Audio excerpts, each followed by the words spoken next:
अरे बाबा काय बघते? ग्रह ताऱ्यांकडे बघत होतो. दिसतायत का ते? छान गारवा आहे रे हवेत. आज वारे सुटले जरा. बरं वाटतंय. अरे मी झोपायला चाललो होतो. म्हटलं बघावं. तुम्ही जागेच आहात अजून. मला कुठली इतक्या झोप यायला. इतक्या वेळ बाहुली चिवचिवाट करत होती. बहुतेक ती आता झोपली असेल शांतपणे. म्हटलं आता गार हवा खाऊ. प्रिया खूप बदलली असं नाही तुम्हाला वाटत? कोण? बाहुली?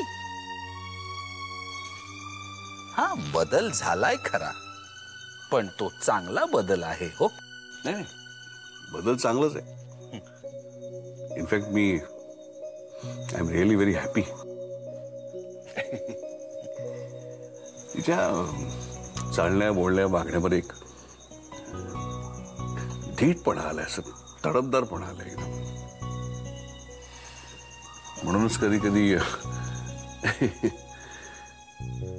मधू, अरे तू तिच्या पाठीमागे खंबीरपणे उभा राहिला नसतास तर ती एवढी तडफदार वगैरे झालीच नसती.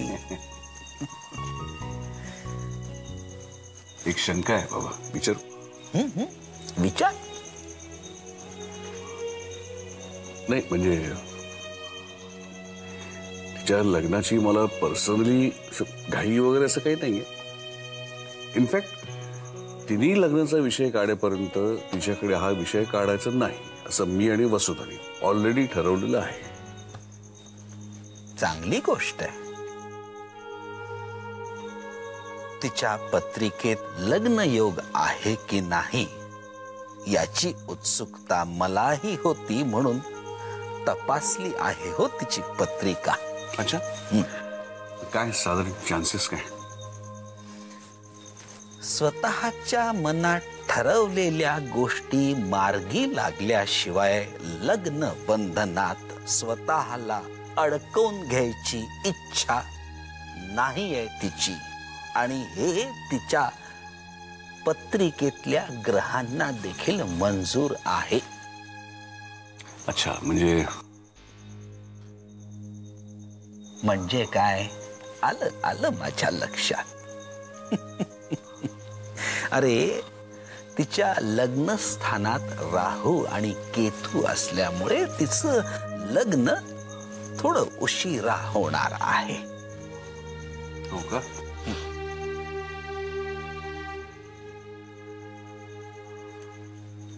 काय रे मधू, कसला एवढा विचार करतोयस?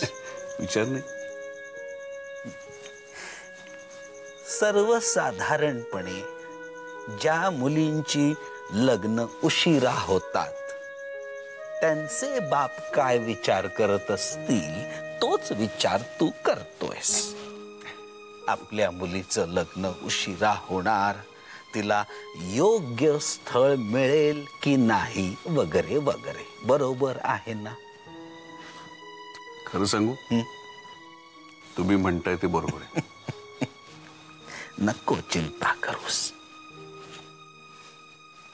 तो आहे ना वर बसलेला, त्याच्या विवाह मंडळात कुणी कोणाला वरमाला कधी घालायची हे सगळं पूर्व नियोजित असतं. कुणी सांगावं, ठरत नाही म्हणता म्हणता एखादा सुयोग्य जावई मुंडावळ्या बांधून तुझ्या समोर उभं करेल त्याला ती.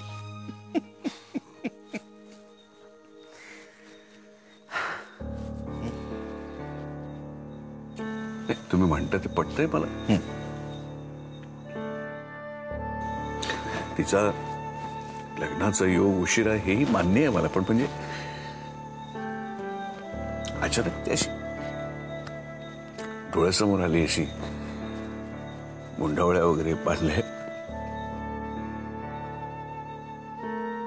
शेवटी लग्न होऊन ही सुद्धा सोडून जाणार आपल्याला.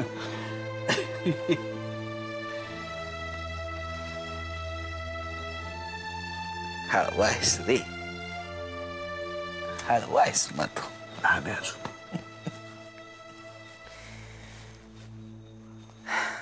अगदी उद्या उद्या लग्न होऊन आपली बाहुली सासरी जाते असं बोलतोय.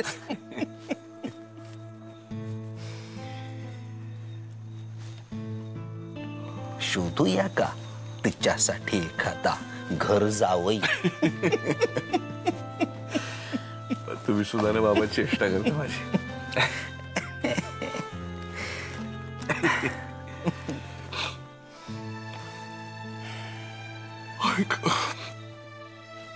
चला झोप आली.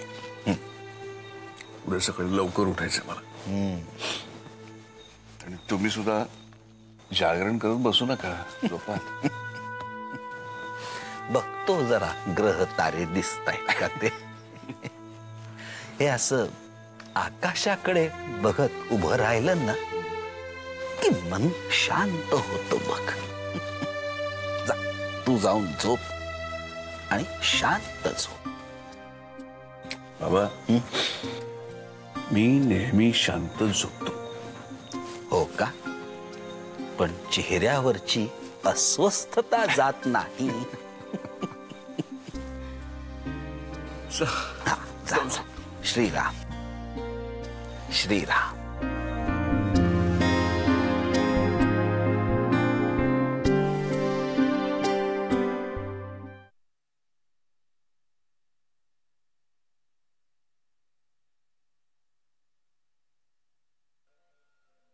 प्रियताई,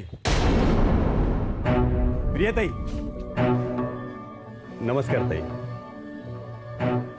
तुम्हाला प्रश्न पडला असेल की मी तुमच्या समोर असा हात जोडून का उभा आहे. नाही, मला काही जाणून घ्यायची इच्छा नाहीये आणि यापुढे हाक मारून रस्त्यात असं थांबवलेलं मला आवडणार नाही. ताई पण मी काय सांगतो ते तरी जरा ऐकून घ्या. नाही, मला काहीही ऐकायची इच्छा नाहीये. कारण तुमच्यासारख्या माणसांपासून 4 हात लांब राहिलेलंच बरं असतं. ताई एक मिनिट, मी काय सांगतो ते तुम्हाला पटलं तर बघा, नाहीतर राहू द्या. ताई, यशवंतराव सरंजामे साहेब खूप अडचणीत आहेत. त्यांना तुमची फक्त एकदा भेट हवी आहे, फक्त एकदा. तुम्ही सांगाल तेव्हा, तुम्ही सांगाल तिथे. ताई, हात जोडून विनंती करतो, तुमचा विश्वास जर बसत नसेल ना तर तुम्ही साहेबांशी स्वतः बोला. मी नंबर लावून देतो. प्लीज, मी काही कोणाशी बोलणार वगैरे नाहीये. ताई, ताई बघा, विचार करा. मी तुम्हाला परत फोन करतो. ताई पण नक्की विचार करा.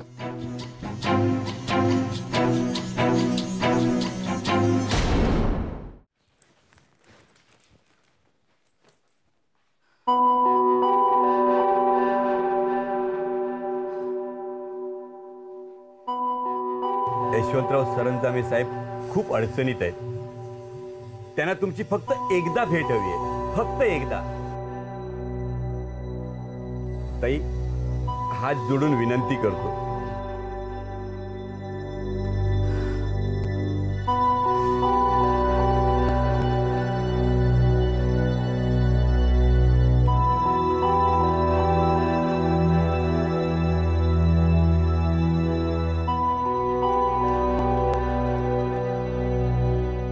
काय झालं ग? काही नाही.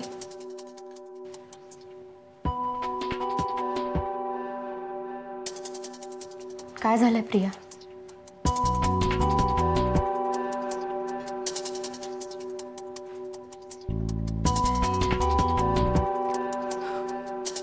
मला परमेश्वर भेटला होता, तो सरंजामेचा माणूस. अगं म्हणजे तोच माणूस ना ज्याने मागे तुझा पाठलाग केला होता? मग तुझा विश्वास बसणार नाही शुभ्रा. हात जोडून माझ्या मागे उभा होता, विनवण्या करत. विनवण्या? कसल्या विनवण्या? हेच की त्याच्या साहेबांना म्हणजे सरंजामेंना एकदा येऊन भेटाल का. तू गेली नाहीस ना? अगं अशी कशी जाईन, पण सगळं ऐकून घेतलं मी फक्त. काय काम असेल ग त्यांचं? काय असणार, तेच ज्यासाठी त्यांनी भाईला बोलवून घेतलं होतं. मग दादा आणि स्वप्नीलला पळवून नेण्याचा प्रकार केला. मग अचानक साळसूतपणाचा आव आणून दादाला बोलावून घेतलं. आणि आता कोणापुढेच डाळ शिजत नाहीये म्हटल्यावर बहुतेक माझ्या मागे लागले. तू ही गोष्ट आणखी कोणाला सांगितलीस? नाही ग अजून. मी तोच विचार करत होते की मी एवढ्यातच कोणाला न सांगितलेलंच बरं.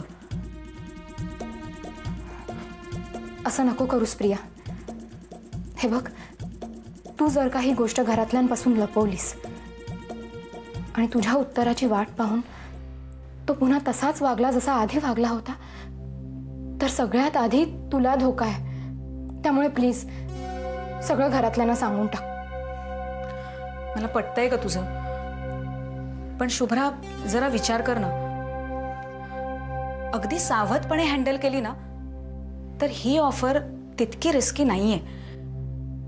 म्हणजे मी जर त्यांना जाऊन भेटले तर अशा अनेक गोष्टी आपल्याला कळतील ज्या सुलेखा संबंधी आहेत आणि ज्या एरवी आपल्याला कधीच कळणार नाही.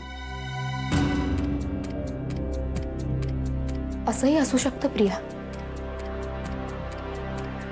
तू हा असाच विचार करणार याचा त्यांना अंदाज आला असेल, म्हणून त्यांनी तुला ही ऑफर दिली. तुझ्या मनात काय चाललंय मला माहित नाही, पण कुठलाही निर्णय घेण्याआधी एक गोष्ट लक्षात ठेव. तू जर का चुकीचा निर्णय घेतलास तर गोष्टी खूप कठीण होऊन बसतील. त्यामुळे नीट विचार करून निर्णय घे.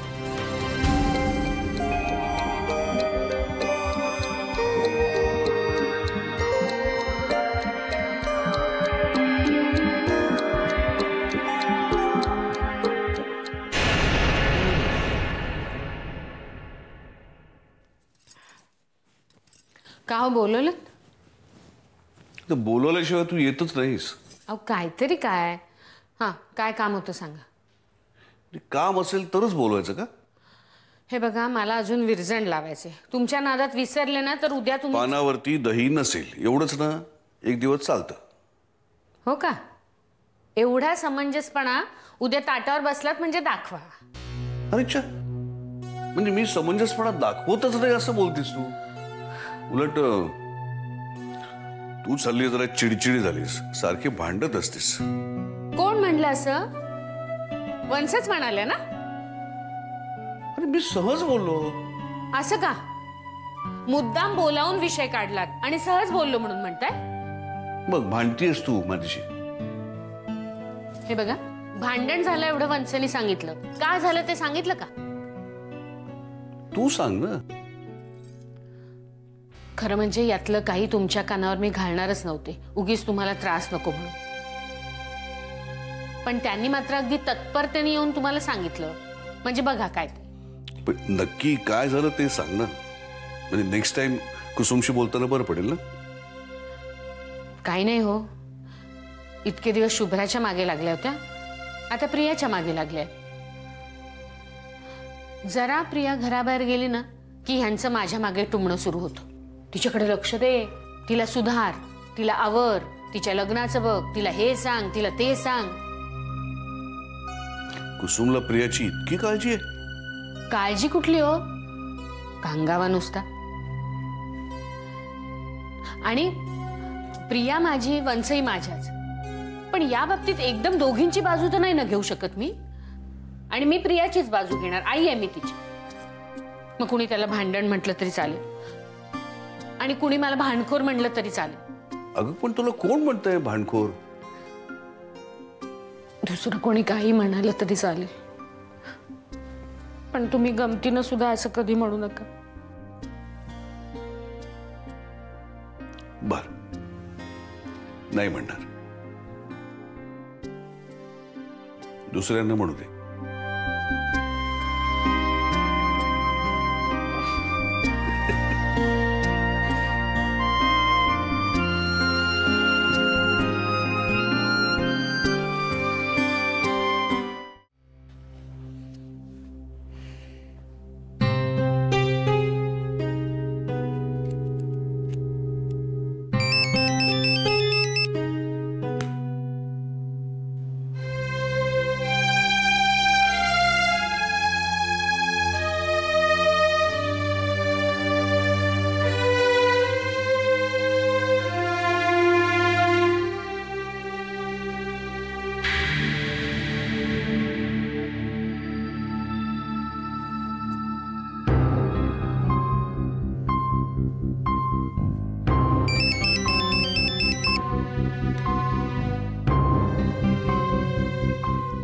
कुणाचा फोन कर?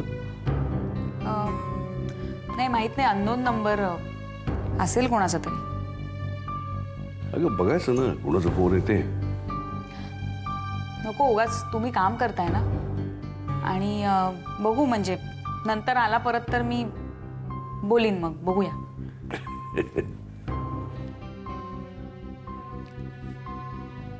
काय तयारी कशी काय चालली?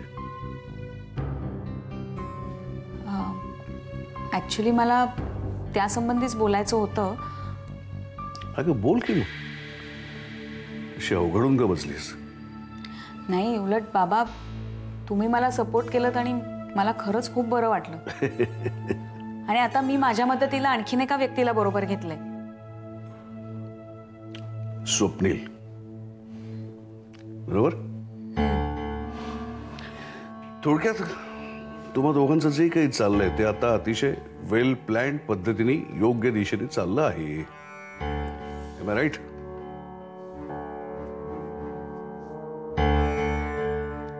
प्रिया, काही गडबड आहे का?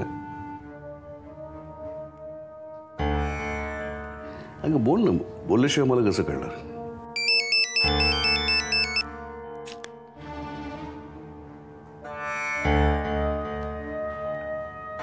प्रॉब्लेम आहे का?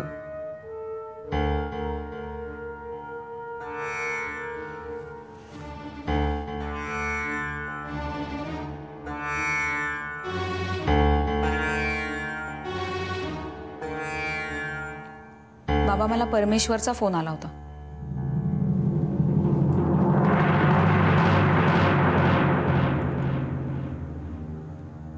तू सरंजामेला भेटून आलीस? नाही, खरंच नाही. पण खरं तर त्याचा विचार मी करत होते. त्याला भेटायला जावं असं विचार तुला करावा असं वाटतो?